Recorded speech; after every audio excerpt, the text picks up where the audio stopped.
Welcome back to Roaming with Restless Women. Most high achieving women do not struggle because they lack skill. They struggle because old belief patterns that once helped them fit in or succeed can later drive overthinking, people pleasing, perfectionism, and burnout. My guest, Katherine Flechaus, helps women understand those patterns so they can trust their decisions, speak with conviction, and stop proving what they have already earned. Katherine's a licensed clinical social worker and a core belief strategist, helping ambitious women understand the belief patterns beneath overthinking, perfectionism, and self doubt. She has more than 30 years of experience and she blends neuroscience, behavioral health, and practical strategy to help women trust their own voices, which we need much, much more of. Welcome, Katherine. I'm so excited to have you. Thank you for having me, Julie. I'm excited to talk about this topic. Excellent. So let's go back to kind of the beginning and tell me about your journey to where of what you've experienced in your career life to now and how you came across this particular topic as a need. Okay, well, um, I started my career as a bachelor's of social work, so doing a lot of, hands-on, community work. Mm-hmm. Then I got my master's 10 years later so that I could do therapy because what I was seeing was, I was getting people at the tail end of the problem, not at Oh, the yeah. beginning, right? So, Yeah. um, I actually started working with families and children. Mm-hmm. And then I was laid off in 2012 from a leadership position with a program that I'd helped to build. But community funding is community funding. And Yes. sometimes you have it and sometimes you don't. So that created an opportunity to make a big life pivot. And my husband and I, as I just told you, we moved from New York to Florida to, why not? The kids were in college. And I got back into medical social work using, as a clinical therapist. And again, what I was seeing was the patterns, the things that I'd seen working with children were showing up in the adults that I was working with. Ooh, tell me more about that. Well, and that's kind of where this whole, idea came from is people, that were struggling with not taking care of their medical health, right? Their physical health. As you talk to them, it processed back to issues from childhood for a lot of people. Yeah. A belief that, they didn't deserve to have good health, you know, a lot of different things, right? So, issues that went unresolved are showing up in how they're living their lives today. And my career in corporate medical care had its ups and downs. Yeah. And what happens often is companies buy out other companies. And so I once again lost my leadership position as we were taken over by another company. I made a shift and I said, well, okay, for now, this job is working for me. I needed to be in Florida. I needed to do something that wasn't too stressful because I was dealing with aging parents and a dying father. So after all that resolved, I was like, okay, I can stay unhappy or I can create something of my own. There you So I go. started by creating a mental health practice, completely virtual. And what I was learning from that was that what happens is we're a very mobile society. Like I just talked about, I was moving around. Um, and in therapy, one, you can't meet with people, you can't work with people in states you're not licensed in. Right. So that limits. So if someone moved from one of the two states I was licensed in, we could not work together any longer.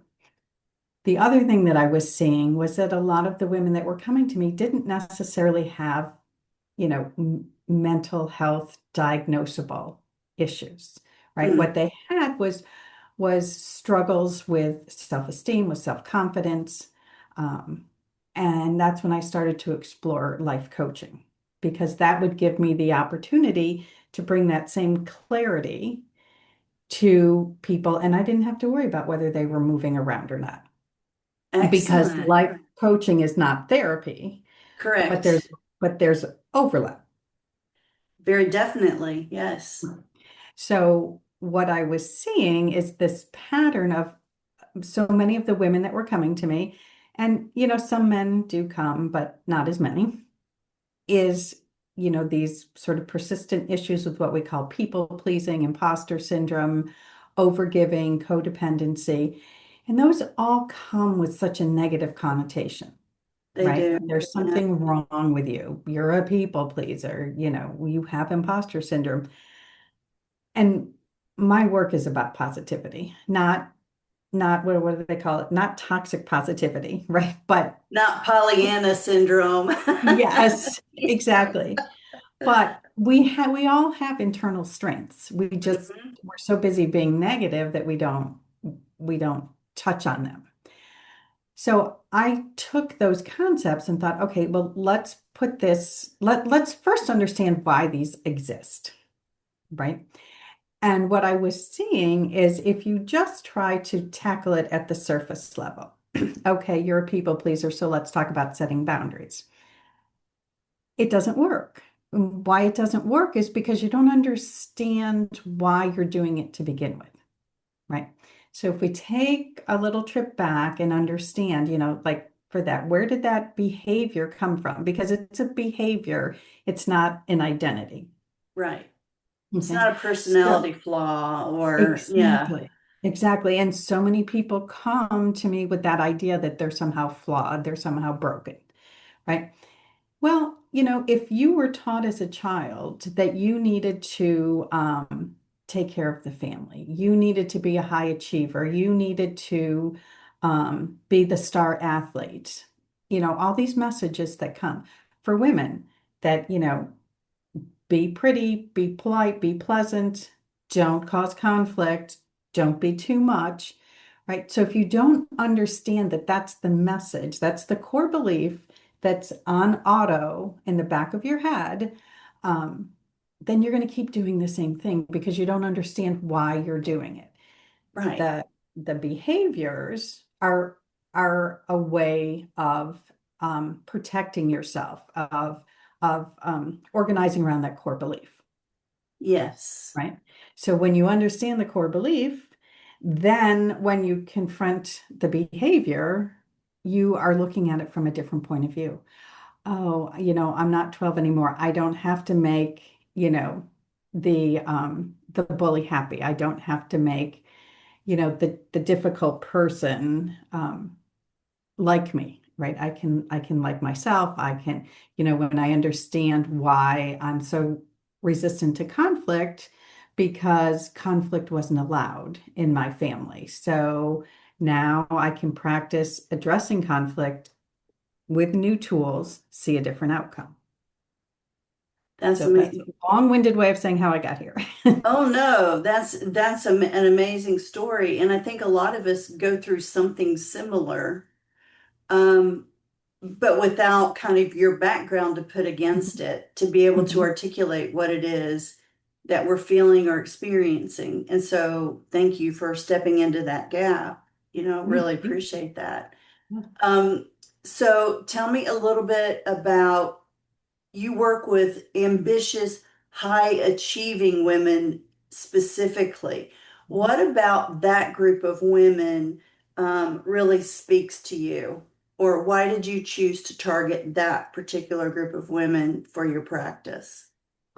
Because I think that that is a group of women who have had multiple messages thrown at them, right? Mm, The one is be successful, get into the male-dominated corporate world, right?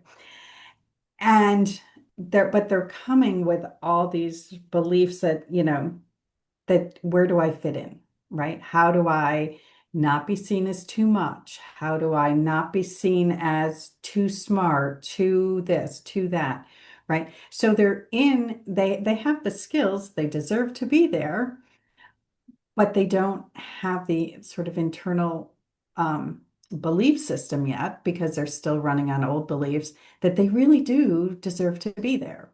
And so these are the women that struggle the most in corporate environments, in, any kind of leadership role.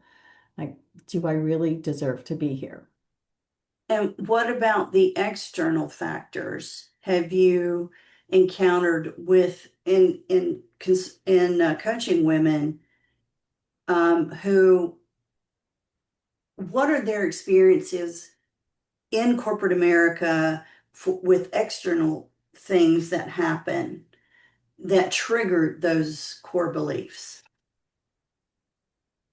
You mean like while they're working? Yeah, Yeah. yeah. Like, what are the situations that you've heard about, or give me just some examples that I you've think heard what a about? lot of women deal with is when they make that next step, that next chapter in their lives to become mothers, Oh, right? Because they can do the high pressure corporate work, right? Where you're working 50 hours a week, 60 hours a week, working at home, working on the weekends. And then you want to move into that next chapter and have children.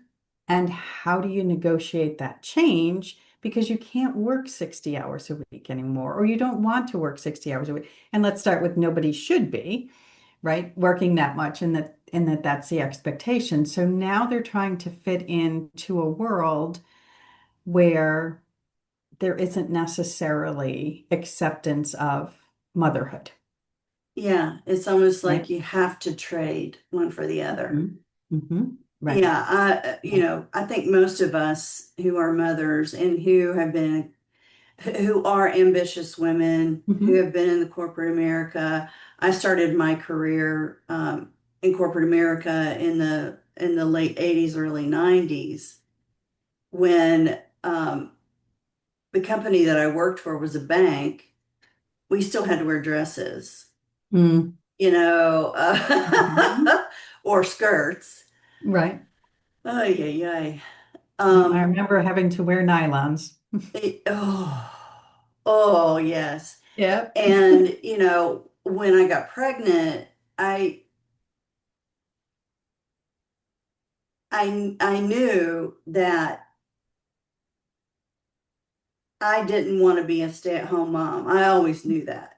Hmm. So my husband and I had agreed on that principle because that's not Hmm. me. I would have probably been a worse mother than, a witch. Yeah. But but but when I had my child, I remember going back to work when she was 4 months old and really struggling to find a place to express milk, Hmm. uh, giving up on that within a month Hmm. because I was missing important meetings, or I was constantly in pain, or I was constantly worried about leaking, you Hmm. know, all of that stuff. And then being shamed by both the people in the corporation for having to take off to take care of my kid, but also Hmm. being shamed by the stay-at-home moms Hmm. for putting my daughter in daycare. Hmm. So it was shame on both sides. It was Yes. awful. And, I experienced the same thing, right? Having to make that decision to go back to work, not go back to work. And there was such, you know, a, a, a separation, the stay-at-home moms and the working moms. And Oh as yeah, women, why can't we support each other, right. right? Because, we have to fight the gender battle out there. We should be Yeah, able to support each other. And if you don't want to be a stay-at-home mom, you shouldn't be, right? Because like you said, I'm not going to be a good mother because I'm not getting my needs met so that I can then help meet their needs, right. right? Stay-at-home moms who want to stay at home and that meets their needs, that's Go wonderful, for it. That right? is beautiful. Right. I think both are beautiful because what Right. you're really doing is showing your child that everyone is independent, that Mhm. everyone has a different life to live with different Hmm. skills, different talents. And it doesn't matter where you choose to apply those. If you're applying them in the correct way and in the correct environment for you, only good Hmm. can come of that. Right, right. Yeah, And the women who choose not to have children, exactly. right? Why isn't that supported? Why is the question always, oh, how many kids do you have? When are you having kids? Yeah, If you don't want to, working in child's mental health, don't have children if you don't want children, right? right, exactly. You I are have a making a daughter. good decision. Yeah, I have a daughter who has had never had any desire whatsoever Hmm. to have children. Hmm. And um and I have family members who worry about and they worry that there's something wrong with her, or that Hmm. well, maybe she's gay. She's not gay. Right. Why would that even be an assumption just because she doesn't want to have children? Right. Gay She women have doesn't want children to all the have time. children. Who can, then that's Right. her choice. It's her Right. life. It's her body. It's Hmm. her, Right. you know, she needs to live her life. You live Hmm. your own. Right. Right. And so this is exactly what women come in with is all this baggage, right? Of Yes. what society expects me to be as a woman, Hmm. what corporate America expects me to be as an employee, and it doesn't have to be corporate America. I mean, nonprofits, function the same way. But so let's just say the work environment, the career, the pressure. We're supposed to, as women, have careers, have children, have spouses, do it all. Um, I was talking with a client the other day about how she was feeling guilty that she wasn't doing, A, B, and C that all these other mothers were doing. Well, let's compare. Let's take a look at, are those mothers working full time? Did those mothers just have another baby? Did those mothers just move into a new home?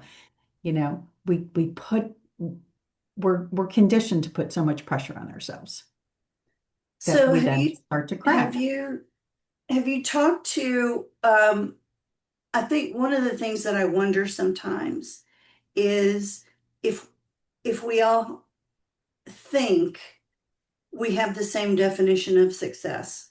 Hmm. Like, my definition of success could be totally different than someone else's. But I think the world thinks of success as money or Hmm. power, or, That is. having the quote unquote perfect Hmm. life, Hmm. um, accomplishing X by X age, Hmm. whatever the case may be. It seems to me that most high achieving women have some of those Hmm. success tapes running in their heads. Have you Hmm. run into that? Oh, absolutely. We talk about that all the time. What does success mean, and why does it mean that to you? Right? Because again, we Mm-hmm. go back to what were you conditioned to believe that success meant? Yeah. You know, um, if you were conditioned to believe that, you had to have the next level and the next level and, keep moving up the corporate ladder. And I've seen this with women, they move up the corporate ladder, but they're not happy. And that corporate ladder can be in education, right? When you move from a teacher to an assistant principal to a principal, right? So are you actually getting away from the more you move up, because that's what we're supposed to do, are you getting away from the things that give you pleasure that are really where your gifts are, just Right. because you're supposed to move up? I see that a lot. I've spent most of my career in and around IT related, Hmm. technology related projects and stuff. So I've spent a lot of time around technology folks, Hmm. and it's it's it's amazing to see an incredibly high performing coder, developer, engineer, whatever, feel like they need to be promoted because, Hmm. frankly, to get more money, you have to be. Mhm. to get promoted into a people leadership role in which they're miserable Mhm. and they immediately become one of the lowest performing Mhm. because they're not doing what they were meant to be doing. Mhm. Yeah, Yeah. exactly. And I think men and women both experience that, Yes. that pressure to move up. And is moving up moving you out of, like you just said, where, where you are doing your best work? And why isn't that acceptable? Why isn't that good enough? Like, you know, you're a star coder and you enjoy coding and you really don't have the people skills to be a leader. Why shouldn't that be praised and financially rewarded? Absolutely. Go deep as opposed to go up. Mm-hmm. I always like Mm-hmm. to, I always used to like to say that. Yeah. So uh, one of the things that you do is to help people identify these core beliefs. Mm-hmm. Once they identify a core belief, say a core belief is um, uh, money corrupts, Mm-hmm. or rich people are not nice people, Mm-hmm. and that was one of mine. I'll Mm-hmm. just give you that because all the mean people that I grew up with were Mm-hmm. wealthy. Mm-hmm. And Mm-hmm. I was poor, so I always felt like Mm-hmm. getting money or wanting money or wanting to be wealthy was a bad thing because then I would become a bad Mm-hmm. person or a Mm-hmm. mean person.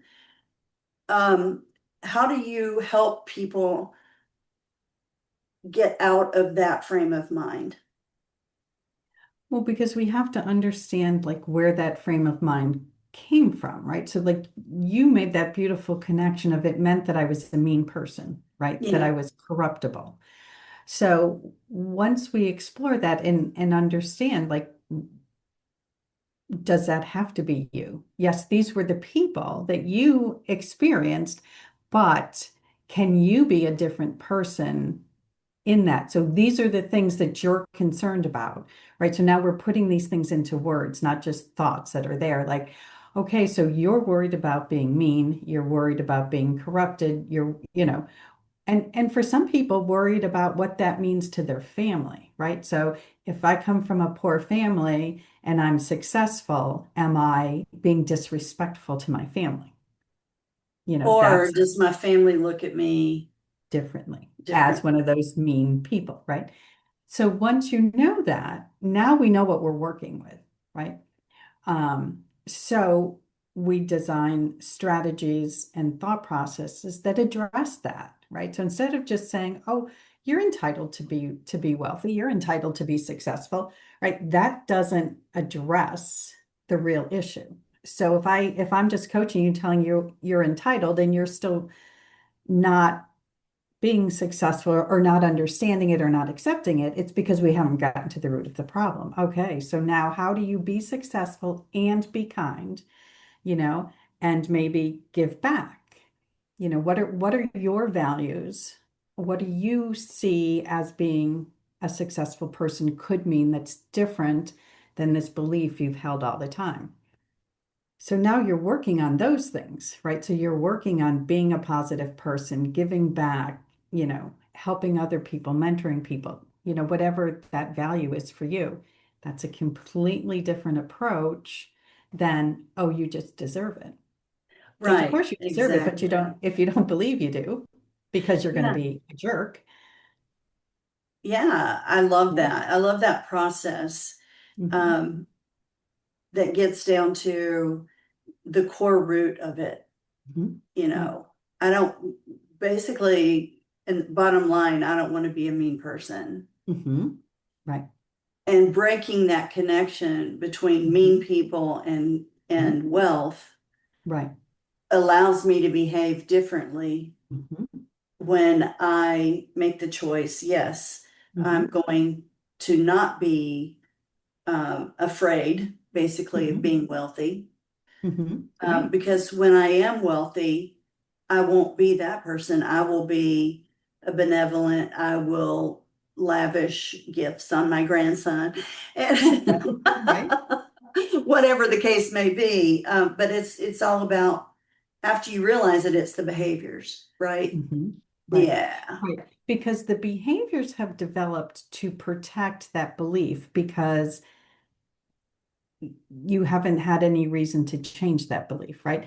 So it's what I call protective layers, right? So I continue to develop these patterns that support that belief and protect me from becoming something I don't want to be or something I'm afraid of happening, right? Like I'm afraid of being a mean person. So therefore, I'm going to self-sabotage so I don't Yeah. get promotions.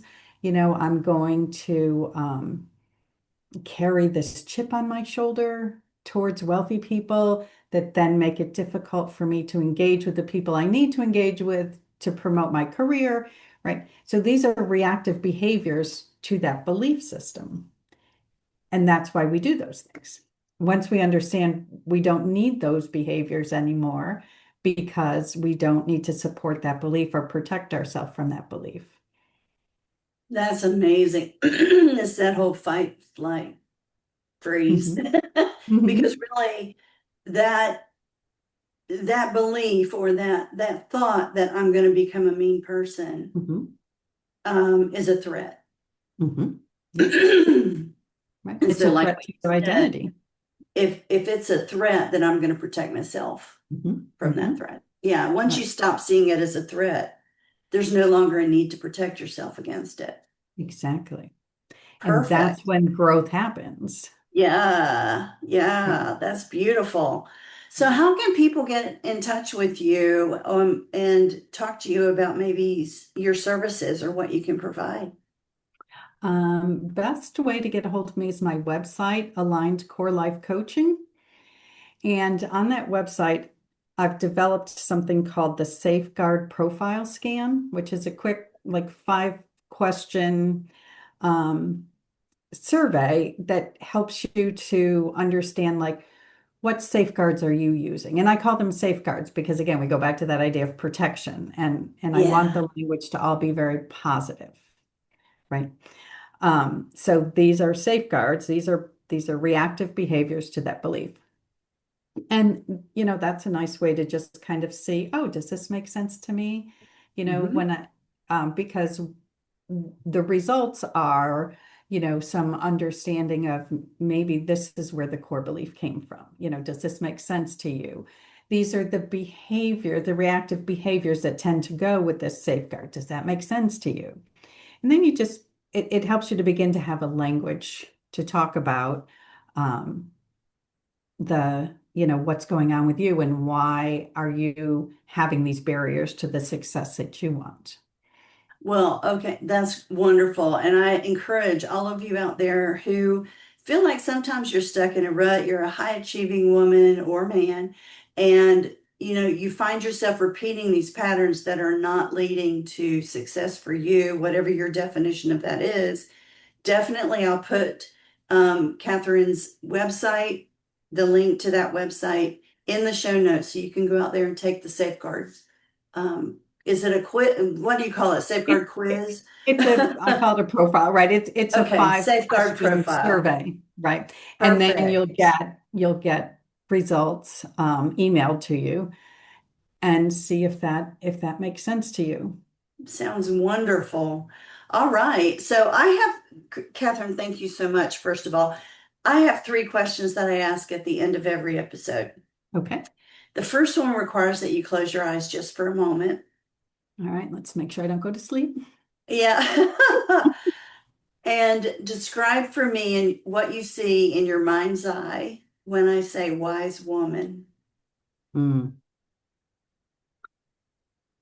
I see a group of women supporting each other and sharing wisdom, kind of like what we talked about, that Yeah. everybody's supporting everybody, right? Because we all have wisdom to bring, whether Yes. we're a stay-at-home mom, a working mom, a woman who doesn't want to have children, I that would be my vision of wise women supporting each other. I love it. It's not just a singular wise woman, it's all of Mhm. us. It's all of us. We all I have love it. wisdom. I love it. So the second question is, where do you like to roam? Mm.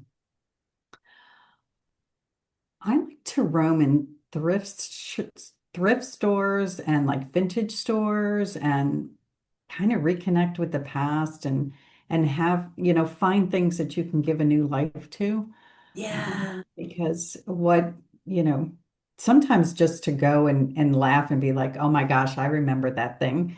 Right. Yeah. Um, and just give something a new life so it doesn't go in a dump somewhere. That's sort of my ecological. Um, I want things. I want us to have a better environment. So let me put it that way. Absolutely. Well, I think those of us with children and grandchildren in particular want to make sure we're leaving something that is beautiful and Mm-hmm. wonderful and not throwaway. I think Yeah. there's too much that's throwaway these days, for Hmm. sure. Right. And my final question is, what makes you restless, but in a good way? Mm. I love to learn. Like I will hear something new, like listen to a podcast, and then I will get interested and I'll do research and I'll read books and, learn something new. And that Mm-hmm. feels a little restless, a little, but good. Like I don't want to, just be sitting here not learning anything new, right? We've always got to be stimulating ourselves. 100%. I think that's the true fountain of youth, Hmm. is continuing to learn new things and keep your mind open. And Hmm. I think as soon as you shut your mind's doors is when you Hmm. start to die. Yes, You I agree. know? Right. Yeah. Well, thank you, Catherine. I really appreciate your being with us today. And folks, again, take a look at Catherine's website and take the safeguard profile, and see how it resonates with you. Maybe Catherine is the one you've been looking for to help you work it out. Thanks so much, Thanks so much, Catherine. Julie. I really appreciate it. Julie Noonan here. Thank you so much for listening to Roaming with Restless Women. If you're a successful senior woman leader who would like to be on this program, please visit podcast.intuitivewisdomcoach.com. If you enjoyed this interview, please share this episode on social media and make sure to subscribe so you don't miss any future episodes. Your thumbs ups and reviews go a long way.